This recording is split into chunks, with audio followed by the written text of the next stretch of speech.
Hello, my counted cross-stitch friends. This is Amanda Mae, and I am so excited to be here today. Luna Moon Pug, oh, she can't wait to see you either. Here's little Luna Moon, and she can't wait to get on camera, and Loki Pug is like, oh, I want to play now. You want to talk?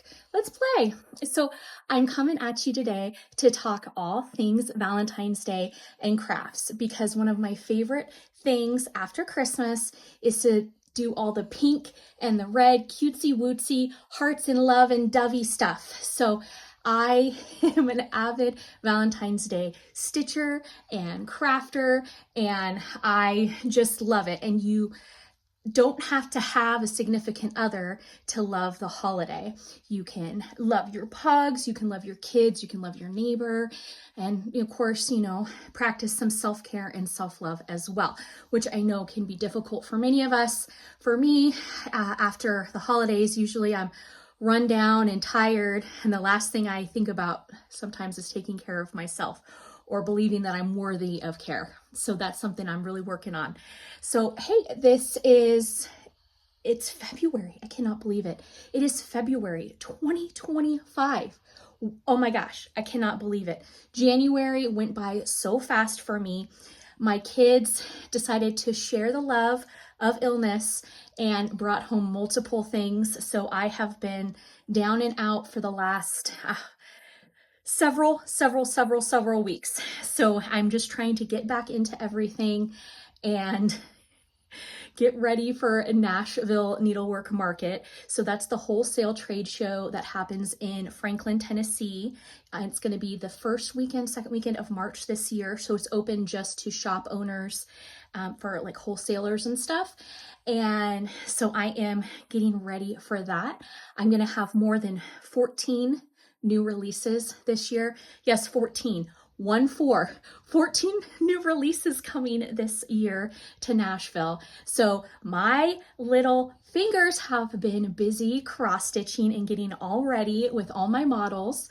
I was fortunate enough to have Helen D, East Coast Crafter. She helped finish 5 of my models this year, so I can't wait to show you that. They're amazing. Helen is the best. And then my best good friend, Grace, she's going to be going with me to Nashville. She's going to be helping me stuff all the patterns and charts because I do all of my own formatting, printing, cutting, and stuffing of all the charts. So everything that you get has been lovingly packed by me, my husband, or my best good friend, Grace. So it's definitely a small business filled with love and compassion. And yeah, so getting back to Valentine's Day, I have been really busy working on some new goodies. So the first thing that I did is I did a window display for the Mount Airy Commons, where I've sold some of my cross stitch in the past, and now they carry a lot of my sticker designs, but I did the Valentine's window display for them. So I'm going to show you all of that. And then I want to talk about my upcoming class this week, this Thursday. I know, 3 days away. I should have gotten my video out sooner, but the kids, like I said, shared their illness with me, so everything got pushed back a bit. But I am hosting a cross stitch and craft night this Thursday night in Mount Airy at Mount Airy Commons. And it's going to be, oh my gosh, it's going to be so much fun. So I hand dyed the fabric. I have everything together. There's a full craft kit and cross stitch kit. If you know how to cross stitch, great, come and start stitching. And if you don't know how to cross stitch and you want to learn and you're local to the area and you want to learn how to cross stitch, come and I'll show you how. And I'm going to have hot glue guns and glitter and tape and crepe paper, and we're gonna make vintage inspired little ornaments, so you can either put them up like on a Valentine's Day tree, or you can have them set up on your shelf as a cute little shelf sitter with a finished cross stitch motif at the end. And oh my gosh, they're just so dang cute. So I am going to show you a little bit about that in the class. And then I want to show you my window display and what I've been up to. So those are my cross stitch and craft things. If you have been with me at all, I've been making Flosstube videos now going on 6 years. I have a lot of Flosstube videos, and you have all seen me, many of you, go through the journey of parenthood and learning and growing my business. And one of the first books that I ever published was a Valentine's Day book with little love pug in it. So yeah, Valentine's Day is near and dear to my heart. I'm holding my pug and I'm getting so warm here, but I don't think she's gonna let me set her down. So hey, I'm gonna show you the cross stitch and craft stuff. I'm gonna have the link down below. You can purchase the class through my website and come on down and have a good time, meet up. Like I said, if you already know how to cross stitch, that's great. Come on down, start stitching and craft. And if you don't know how to cross stitch and you want to learn, I'd be more than happy to teach you. And I want to teach you. I am enthusiastically, adamantly, excitedly, 100% committed to teaching you how to cross stitch, whether you want to do it in a hoop, or I can teach you how to stitch in hand. I love stitching in hand because it goes so fast. But not everybody likes that, and that's okay. So I can teach you either way, because it's great to know how to be a multi-versatile, multifaceted stitcher. Oh my gosh, I have so much to say and show you, and but I'm going to be doing Nashville preview releases in a couple weeks. That's not today, but I'm going to show you my new release, the cute little releases for Valentine's Day. Right now, they're exclusive to my class I'm teaching this week. And yeah, I'm just happy to be here. I'm happy to be back. I love you. You matter. Your stitching matters. And I want you to stick around and see everything that I've done. Okay. All right, so I have these little ornaments here, and you can make them either as the stand-ups, or you can add like tinsel trim to it so you can hang them up. And then there are 4 different cross stitches you can choose from to stitch. So there's the You Are Worthy Just the Way You Are, which is like 32 by 42 stitches. And then the 3 other stitches here are approximately like 20 stitches by 20 stitches. Great for a first-time stitcher. And I'm going to teach you how to do it on a 16 count Aida, and then you finish it with your little ornament. So it is a cross stitch and craft night. I have been making up the crepe paper here for the bodies so that you can decorate each of your ornaments, and it's been so fun. So you'll be able to customize however you want. It's going to be like a choose your own adventure.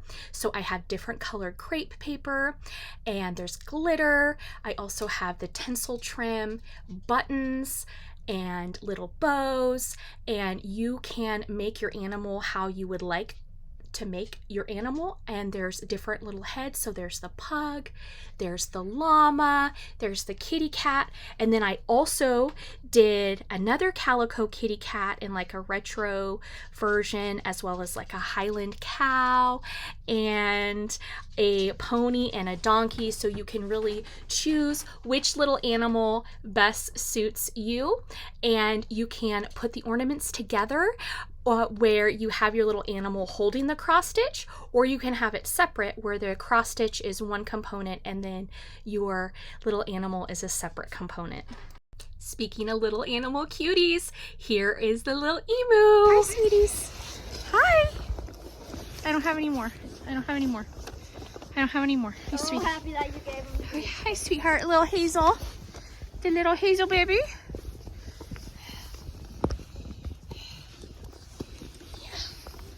Now it's time to talk all thing window display. I am so excited for this craft adventure, and I'm going to show you step by step how I made this window display for Mount Airy Commons. So the first thing I did was I got fabric at the thrift store. I washed it, I ironed it, and now I'm cutting it. And then I sped up the video here. I went ahead and serged it all together. So I cut it in strips because I am going to be making ruffles.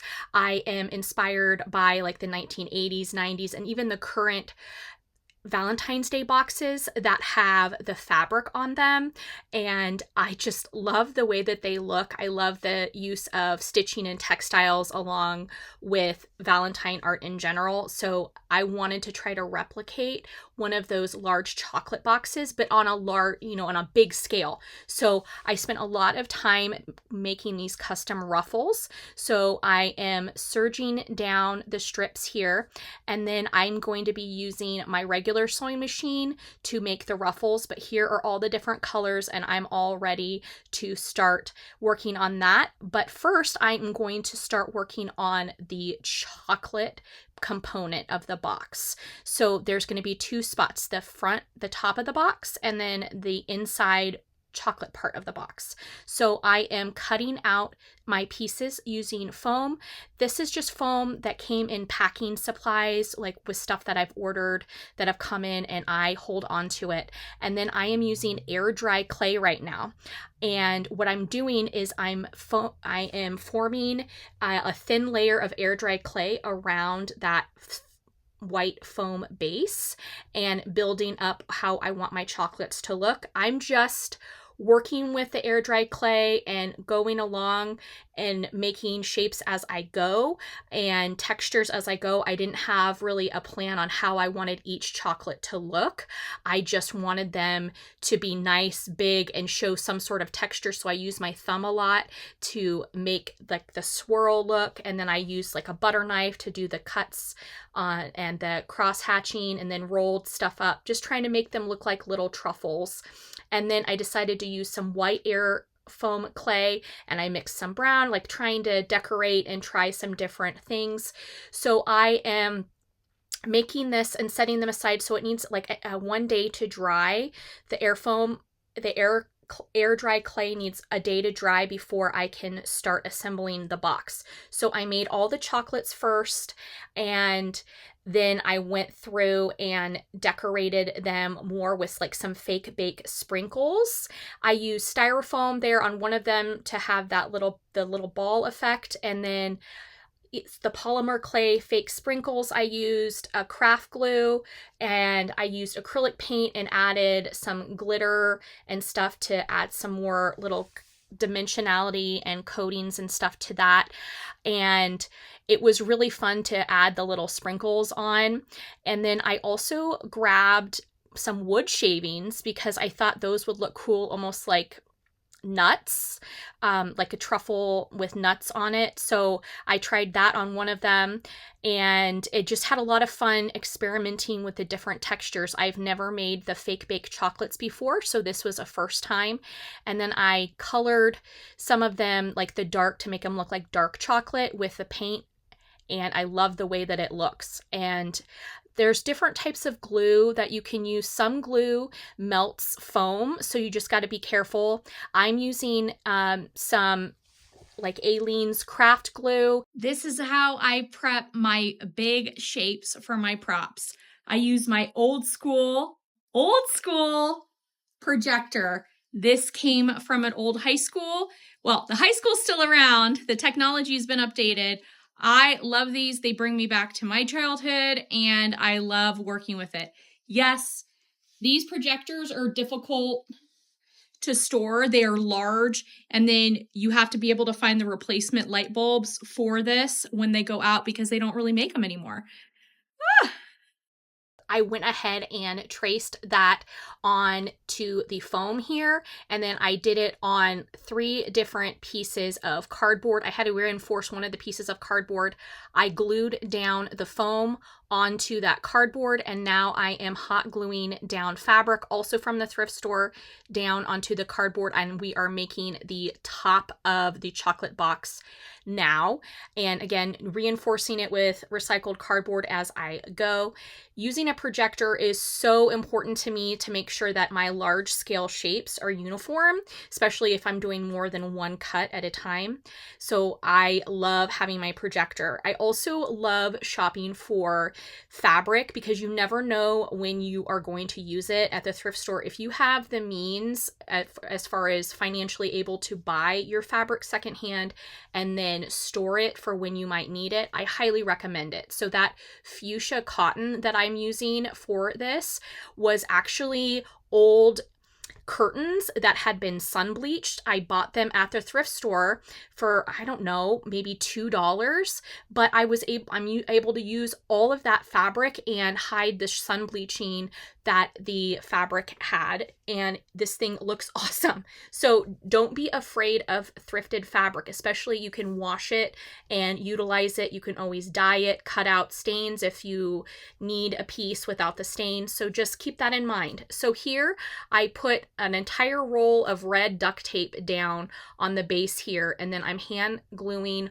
all this down. This took forever because I had to press against to make sure it really adhered down. So that was the bottom of the base of the chocolate box, and then I did the round pieces there. I got a tube here and I am reinforcing it, and that's what I'm going to use to put down the center so that it's going to be able to be propped upright. And you'll be able to see it, so it's going to be able to stand up. So I'm trying to hide that tube now, and that's what it looks like. And now I am going to make that bottom piece there for the heart so that it looks like the whole box is all one piece there all around the side. But I had to really make sure I had it all set up first so that it can be displayed vertically rather than laying down flat like a traditional chocolate box.